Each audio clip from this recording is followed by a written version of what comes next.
வணக்கம் மக்களே, அனைவருக்கும் இனிய வணக்கம். இன்றைக்கி நம்ம இந்த ஒரு வீடியோவில் எதை பற்றி பார்க்க போகிறோம் அப்படின்னு பார்த்தீங்கன்னா, டிஎன்எஸ்டிசியில் டிரைவர் கம் கண்டக்டர் டிசிசி.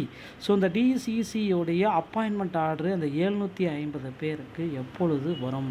ஸோ டிசிசி பெண்டிங்கில் இருக்கிற அப்பாயின்மெண்ட் ஆர்டரு யாருக்கெல்லாம் உடனடியாக வழங்கிருக்காங்க?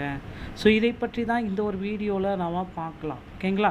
So DCC driver cum appointment order வந்து பார்த்திங்கன்னா நிறைய பேர்த்துக்கு பெண்டிங் லிஸ்ட்டில் இருக்குது. டிசிசியோடையது 750 பேருக்கு வந்து பார்த்திங்கன்னா அப்பாயின்மெண்ட் ஆர்டரு பெண்டிங் லிஸ்ட்டில் இருக்குது அப்படின்னு நிறைய பேர் குறிப்பிட்டே சொல்கிறாங்க. ஆனால் உடனடியாக உங்களுக்கு எல்லாத்துக்கும் அப்பாயின்மெண்ட் ஆர்டரை வழங்குங்க அப்படின்றது கேள்விக்குறியாக இருக்குது. இப்போ வந்து தேர்தல் டைம் அப்படின்றதுனால அப்பாயின்மெண்ட் ஆர்டரு வழங்குவாங்களா மாட்டாங்களா அப்படின்னு நீங்கள் கேட்கலாம். ஸோ கண்டிப்பாக இது 2025 நடத்தப்பட்ட தேர்வுடைய அப்பாயின்மெண்ட் ஆர்டரு கொடுப்பதில் எந்த விதமான ஆட்சேபனையும் இல்லை. தேர்தல் ஆணையமே வந்தாலும் சரி, அவங்களுக்கு வந்து பார்த்திங்கன்னா ரெஸ்ட்ரிக்ஷன்ஸ் எல்லாமே கொடுக்க போகிறாங்க. கண்டிப்பாக இது நடக்கும், ஓகேங்களா?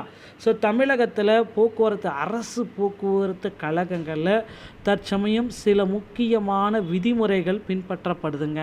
ஸோ அரசு போக்குவரத்து கழகத்தை பொறுத்தவரைக்கும் driver, conductor, AE, JE, technical assistant இந்த மாதிரி பணியிடங்களில் டிரைவர் கம் கண்டக்டர் ஒருத்தரை வந்து பார்த்திங்கன்னா டிரைவராகவும் எடுத்துக்கலாங்க, கண்டக்டராகவும் எடுத்துக்கலாம். அப்படின்ற மாதிரி டிரைவர் கம் கண்டக்டர் பணியிடங்களை மட்டுமே நிரப்புறதுக்காக இந்த முடிவுகள் எடுக்கப்பட்டிருக்கு. ஸோ இனி வரும் காலங்களில் எப்படி எடுப்பாங்க அப்படின்றத நான் வீடியோவோட இறுதியில் சொல்கிறேன். ஸோ வீடியோவை ஸ்கிப் பண்ணாமல் பாருங்கள். நீங்கள் நம்முடைய சேனலில் முதல் முறையாக பார்க்குறீங்க அப்படின்னா சப்ஸ்கிரைப் அண்ட் பெல்லை கிளிக் பண்ணி வச்சுக்கோங்க. தமிழகத்தில் அரசு போக்குவரத்து கழகத்தில் காலி பணியிடங்களை நிரப்புறதுக்காக 2025 நோட்டிஃபிகேஷன் வெளியிட்டு அதில் தேர்வு நடத்தி ரிசல்ட் வெளியிட்டு செய்முறை தேர்வு நடத்தி அதில் ரிசல்ட் வெளியிட்டு அதில் செலக்ட் ஆன பீப்புளுக்கு இப்போ ட்ரைனிங் போயிட்டுருக்கு. கிட்டத்தட்ட ஒரு 2500 பீப்புள்ஸ் வந்து பார்த்திங்கன்னா இப்போ ட்ரைனிங் லிஸ்ட்டில் இருக்காங்க. ஸோ இவர்களில் யாருக்கு அப்பாயின்மெண்ட் ஆர்டரு வரும் முதற்கட்டமாக, யாரெல்லாம் அந்த அப்பாயின்மெண்ட் ஆர்டரு வாங்கிறதுக்கு தகுதி உடையோர் பட்டியலில் இருக்காங்க, இதுதான் இப்பொழுது வந்திருக்க மிக பெரிய அளவில் இருக்கிற கேள்வி. ஸோ அப்பாயின்மெண்ட் ஆர்டரு கண்டிப்பாக இந்த கேட்டகரியில் இருக்கிறவங்களுக்கு வந்துடும் அப்படின்னு எதிர்பார்க்கலாம். மெரிட் லிஸ்ட்டில் வந்த கேண்டிடேட் இன்னும் கொஞ்சம் பேருக்கு வந்து பார்த்திங்கன்னா அப்பாயின்மெண்ட் ஆர்டரு ஹோல்டில் வச்சுருக்கிறதா தகவல்கள் வந்திருக்கு. ஸோ மெரிட் லிஸ்ட் கேண்டிடேட் அனைவருக்குமே அப்பாயின்மெண்ட் ஆர்டரு இன்னும் ஒரு சில தினங்களில் உங்கள் வீட்டுக்கு வந்துடுங்க. தமிழ்நாடு அரசு போக்குவரத்து கழகத்துடைய அப்பாயின்மெண்ட் ஆர்டரு அரசு உடைய மத்திய அரசு நடத்தக்கூடிய தபால் நிலையங்கள், போஸ்ட் ஆஃபீஸ் மூலமாக, அஞ்சல் அலுவலகங்கள் மூலமாக உங்களுக்கு வீடு தேடி வந்துவிடும். ஸோ அதனால் கவலையே வேண்டாம். ஸோ ஹாப்பியாக இருங்க.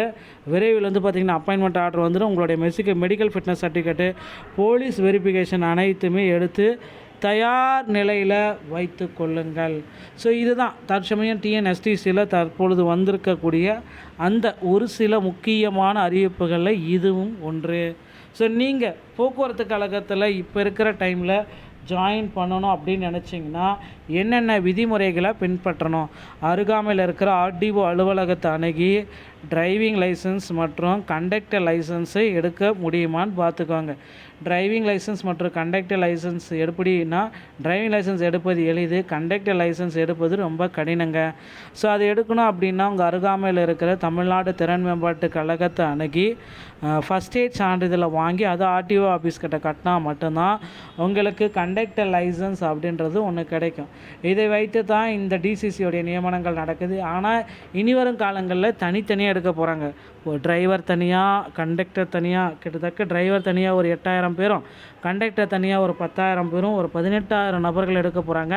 வருங்காலங்களில் தேர்தல் அறிக்கையில் ஆண்களுக்கும் பேருந்து இலவசம் அறிக்கப்பட்டால் அதிக அளவில் பேருந்து ஓட்டுநர்கள் மற்றும் நடத்துனர்களை எடுப்பாங்க அப்படின்றது உறுதியாக்கப்பட்டிருக்குங்க. டிஎன்எஸ்டிசியில் இந்த தகவல்கள் உங்களுக்கு பிடித்திருந்தால் நீங்கள் நம்முடைய சேனலோட இணையதளங்கள் மீண்டும் ஒரு நல்ல தகவலோடு நான் உங்களை சந்திக்கிறேன். நன்றி, வணக்கம்.